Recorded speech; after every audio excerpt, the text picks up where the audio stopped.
शांति। 19 दिसंबर 2024 की मुरली से विशेष पॉइंट। पहला पॉइंट है, मीठे बच्चे, ये पुरुषोत्तम संगम युग, ट्रांसफर होने का युग है। अभी तुम्हें कनिष्ठ से उत्तम पुरुष बनना है। अर्थात बाबा हमें बता रहे हैं कि बच्चे, ये जो संगम युग है ये 4 युगों के बाद आता है और ये बहुत स्पेशल, बहुत विशेष युग है, क्योंकि इस संगम युग में स्वयं परमात्मा आते हैं हम बच्चों को ज्ञान देने, अपना परिचय देते हैं। और बाबा हमें इसी युग में 21 जन्मों की राजाई देते हैं। बाबा हमें वो सौभाग्य प्रदान करते हैं कि चाहे कोई भी बच्चा हो, वो अपना कितना भी सुंदर, अच्छे से अच्छा भाग्य बना सकता है। इन सब की जानकारी बाबा हमें संगम युग पर ही देते हैं। बाबा इस संगम युग के अलावा किसी युग में नहीं आते हैं, ना ही बच्चों को अपना परिचय देते हैं। केवल इस संगम युग में बाबा आकर के अपना परिचय देते हैं और बाकी सब युगों में हम आत्माओं को पता भी नहीं होता है कि बाबा हमारा बाप है, पिता है। तो बाबा हमें संगम युग में आकर के सतयुग की राजाई दे रहे हैं, देवी देवता बना रहे हैं, हमें ट्रांसफर कर रहे हैं। एक सामान्य इंसान से पुरुषोत्तम बना रहे हैं।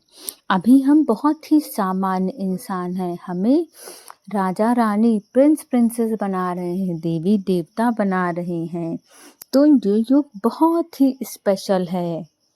अगला पॉइंट है, सदा इसी स्मृति में रहना है कि हम आत्मा मेल हैं, हमें बाप से पूरा वर्षा लेना है।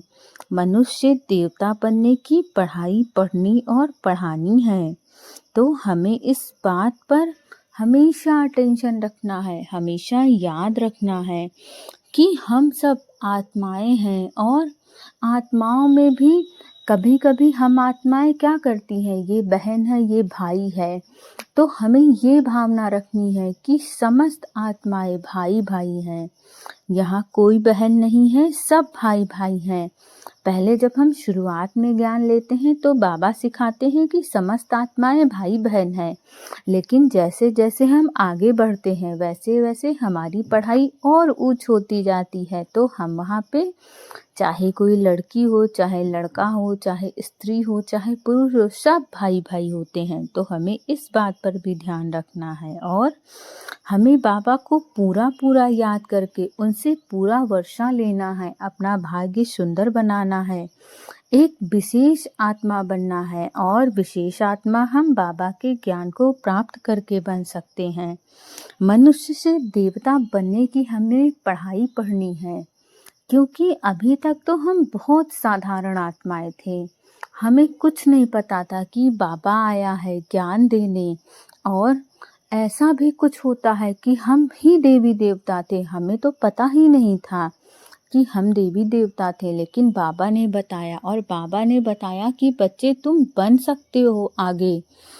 बाबा ने हमें वो पढ़ाई पढ़ाई, बाबा ने सिखाया हमें, तो कितना ऊंचा भाग्य है हमारा। और हमें केवल पढ़ना भी नहीं है, दूसरी आत्माओं को पढ़ाना भी है, दूसरी आत्माओं को बाबा का परिचय देना है। उनका भी भाग्य उतना ही ऊंचा बन सकता है जितना हमारा। जैसे जैसे हमने अपने भाग्य को ऊंचा बनाया है, वो सारे रास्ते, वो सारे तरीके बाबा के हमें उन आत्माओं को भी बतानी है। और जितना हमसे दूसरी आत्माओं का भला होगा, उतना हमारा पुण्य का खाता बढ़ता जाएगा, उतना हमारा भाग्य और ऊंचा होता जाएगा। अगला पॉइंट है, सारी दुनिया में जो भी एक्ट चलती है यह सब बना बनाया ड्रामा है। इसमें पुरुषार्थ और प्रारब्ध दोनों की नूद है। पुरुषार्थ के बिना प्रारब्ध नहीं मिल सकता, इस बात को अच्छी तरह समझना है। अर्थात इस संसार में जैसे कहते हैं ना, कोई एक नाटक प्ले होता है, ठीक है, वो पूरा चलता है, ड्रामा का हर सीन चलता है और वो बना बनाया होता है। और सबका पार्ट फिक्स होता है कि इस टाइम पर तुम्हें आना है, इस टाइम पर इस आत्मा को आना है। वैसे ही ये जो हमारा जीवन है, ये पूरा संसार है, ये एक बना बनाया फिक्स ड्रामा है। सबका पार्ट निश्चित है, कब किस आत्मा को आना है, कब किस आत्मा को जाना है। लेकिन बाबा हमें बता रहे हैं कि हम जितना चाहें पुरुषार्थ करके अपने भाग्य को ऊंचा बना सकते हैं। पार्ट फिक्स होने के बावजूद बाबा ने इतनी छूट दी है कि चाहे जो आत्मा जितना अच्छा पुरुषार्थ करेगी, जितना उच्च पुरुषार्थ करेगी, उतना ऊंचा वो अपना भाग्य बना सकती है। प्रारब्ध अर्थात हमारा भाग्य, तो हमारा भाग्य पुरुषार्थ करने से ऊंच तो ऊंच बनता जाता है।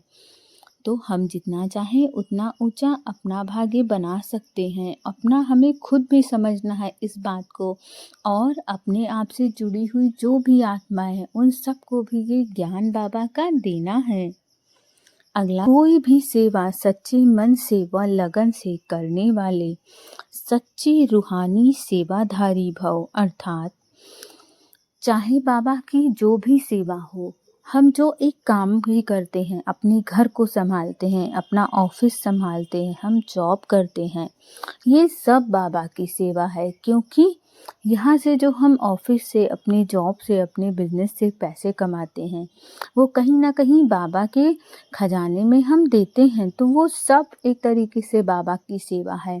तो हमें अपनी सभी सेवाएं पूरे सच्चे मन से और लगन से करनी चाहिए। ये नहीं कि हम ऑफिस जा रहे हैं और मन ही मन में गाली दे रहे हैं बॉस को, तो हम ऐसा नहीं करेंगे, क्योंकि हम बाबा के बच्चे हैं, हम देवी देवता हैं। हम किसी के लिए भी दुर्भावना, किसी के लिए भी गंदी भावना नहीं रखते हैं। तो हमें सबको दुआएं देनी है और लेनी है, और हमें सच्चा रूहानी सेवाधारी बनना है। हम सच्चे मन से हर इंसान की, इस संसार की हमें सेवा करनी है। छोटी मोटी हमारी जिम्मेदारी नहीं है, हमारी जिम्मेदारी बहुत बड़ी है। यहाँ तक कि हमें अपनी संकल्पों से इस संसार की सेवा करनी है। अगला पॉइंट है, पवित्रता ही ब्राह्मण जीवन की नवीनता है, यही ज्ञान का फाउंडेशन है। अर्थात हम जितना ज़्यादा पवित्र बनेंगे, उतना अधिक हम ज्ञान में आगे बढ़ेंगे।